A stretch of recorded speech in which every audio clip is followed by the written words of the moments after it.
We want to tackle one of the trickiest questions in Indian country. What does it mean to identify as a Native American? This brings up Native Twitter, aka the only reason I ever used that app. Back when everyone was fighting about who's a real Indian and who's a fake. I was like, okay, whatever. But then I saw Buffy St being called a Pretendian. As in a pretend Indian, or someone who claims to have a connection to a Native American community, but actually doesn't. But Buffy? The woman we featured in the first episode? The woman who sang this? I mean, she penned songs that spoke to the issues facing Indian country, while also advocating for various indigenous causes, which became a main part of her work. So, does advocating for indigenous culture make you Native? Or does it make you an ally? Or something else entirely? Well, buckle up, because we're about to find out. This is A People's History of Native America with me, Tai Leclare. How many times have you heard someone say, my great-grandmother was a Cherokee princess? Or, I took a DNA test, I'm Native too. Well, for Natives, we've heard it countless times. This idea of a unified Native American identity is a colonial invention. All this begs the question, what does it mean to be a member of an Indian tribe? Well, every tribe counts their members differently. Some use descendancy records, others use blood quantum. This information was collected as part of the American government's tribal rolls back in the late 19th and early 20th centuries. Blood quantum specifically comes from the Dawes Act, where some tribes had their reservation land divided up by the federal government to give individual tribal members their own slice of land. This gave way for the government agents to divide our blood into quarters and determine who gets what land. That's why some tribal nations prefer to use descendancy, which grants citizenship to those who can trace their lineage through either the paternal or maternal side back to that tribe. But in the role of identity politics, citizenship isn't everything. Because citizenship, like blood quantum, is again a colonial construct. Our historic systems of community and kinship did not revolve around a plastic tribal ID card, but through cultural and personal connections. Marriage, adoption, long-term residence, or even practicing traditional lifeways, such as learning the language, practicing the religion, or any tribal cultural values could grant acceptance into a tribe. While our old practices of community adoption still exist to a certain extent today, racialized citizenship standards for Native Americans persist. When legal identity, such as citizenship, uses biological traits instead of social levels of kinship, does biology alone determine what it means to be a Native American? No. Of course not. Now, take-home DNA tests have been exploding in popularity, and as a result, many Americans are now informed of Native American markers in their genes. So, does that mean we can use DNA as we use blood quantum to determine who's Native American? No. Do not pull an Elizabeth Warren. Those genetic markers are not exclusive to Native Americans, and even if they were, they have no indication of which tribe you're related to, if any at all. DNA has no connection to any tribal culture or belonging. Blood quantum, despite being imperfect, implies a trackable lineage from generation to generation. For instance, if tribal governments and communities decide who's a member of the community through blood quantum, the people not belonging to that tribe have to respect that. After all, tribes are sovereign governments and use citizenship for more reasons than identity. Citizenship determines a person's access to tribal lands, healthcare, and education, and sometimes per capita payments. The payments equate to a dividend of the profit from tribal enterprises. The majority of per capita payments to tribal members is around $1,000 per year. Considering that 1 of 4 Native Americans live below the poverty line, tribes must be judicious about who is entitled to these rights. So while citizenship is important to access the economic and political identity of Native Americans, it is not the determining factor of who can identify as one. Okay, are you still with me?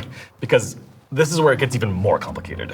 On one hand, there are tribal citizens who are not connected to their community, language, or culture, yet have the political status of a tribal member. On the other, there are people who identify with a tribe because they were raised by tribal members, practicing language and culture, and even currently living on the reservation, but do not meet blood quantum requirements for enrollment. But let's bring in an actual Indigenous academic, Holly Mackey, an associate professor of educational leadership at North Dakota State University, to help us understand this complex situation. Professor, can you help us understand what identifying as a Native American actually means? We have to really be intentional about what it means, and then be clear in our conversations about it in terms of how are you identifying as Native American? But when we're talking about Indigenous identity, we're really talking about a very distinct set of cultural characteristics, of language characteristics, of community and connection characteristics that is not tied just to land. But we also don't want to essentialize. We don't want to just open up the gate and say like, well, if you feel Native, you're Native. If I think that there's some due diligence that has to go into that where,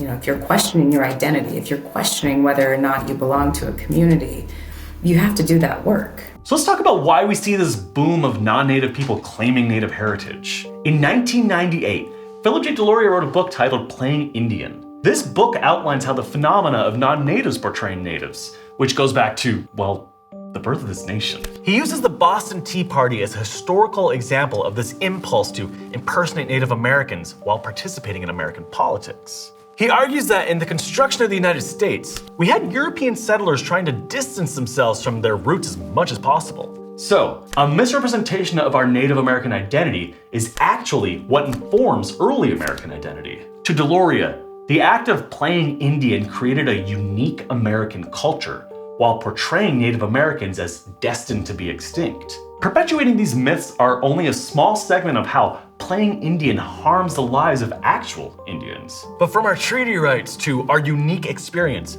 we're finally receiving more opportunities for social mobility. However, we're finding that some of these opportunities are actually being occupied by non-natives who are claiming to be Native. Not only does this rob a qualified Indigenous person from a job, but it robs everyone else from the work and voice of an authentic Indigenous person. In a lot of these cases, we see the Pretendian lean into stereotypical depictions of Native Americans to support their claims. Tanning beds, name changing, and the consumption of Indigenous goods, attire, and even ceremonial gifts, all to give the perception of authenticity. All these things actually backfire and just embolden colorism and racism. The legacy of the media has trained non-natives to believe that we're all tan with straight black hair and have names like Runs with Walk. But in reality, Native Americans can look like anyone. Professor Mackey, can you help us out here? I mean, how do we move forward? People who are non-Native, who are claiming to be Native, particularly if they don't know, need the humility to step back and say, oh, you might be right. And I don't have that patience for the people who know. But when it comes to these unnecessary attacks or this volatility, I don't think that that's how our people were. And so trying to model for people that you can have the conversation without it turning into an argument, without it turning into unnecessary conflict is going to be important moving forward. But, ultimately, people who are doing it intentionally, they don't care, right? They're just hoping not to get caught. And so for those people, I pray for them. We thank you for your time and your thoughtful insights, Professor Mackey. So, where do we stand now?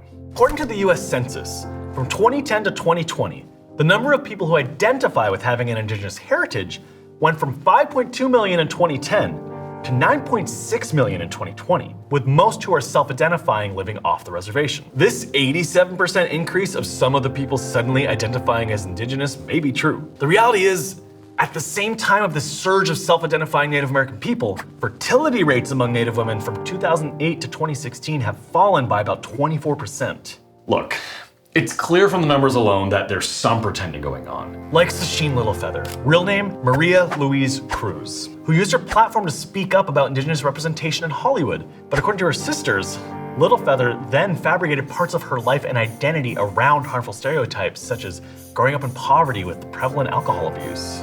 But it's also important to remember the trickle-down effects of having Pretendians writing real laws, teaching real classes, or becoming thought leaders on the many important issues across Indian country. So what about Buffy St. Marie?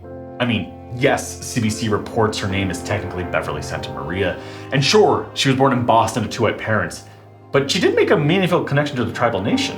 In 1964, she was officially adopted into the Piaput Nation in Canada, and even if it was under false pretenses, it's only up to the Piaput Nation if they want to change their mind. At the same time, we have to learn from this Buffy situation, because she did not have to do any of this. That's what's so frustrating. Anyone can be an ally of Native Americans, but not by occupying space and resources reserved specifically for us. Because when we enter a space, we bring all the things you've been learning about watching on this series. We have parents who survived boarding schools. We're connected with our land. We might know our language and customs, and if we don't, we know why we don't. We as natives know the last names in our community because it's so tight-knit. If we don't know you personally, we certainly know some of your family. People can call us white, brown, or black, or the infamous apple. White on the inside, red on the outside. And to those who antagonize us, often never know which tribe we're from, let alone how to pronounce it. Thanks for watching. We've loved seeing the response to the show and reading all your comments. PBS would love to get even more of your feedback, so we put together a short survey which we'll link below. And don't forget, you can check out the incredible new season of Native American Now on the PBS app or on your local PBS station. Links to both are in the description below. Thanks. Guys, that's a wrap. That's a wrap!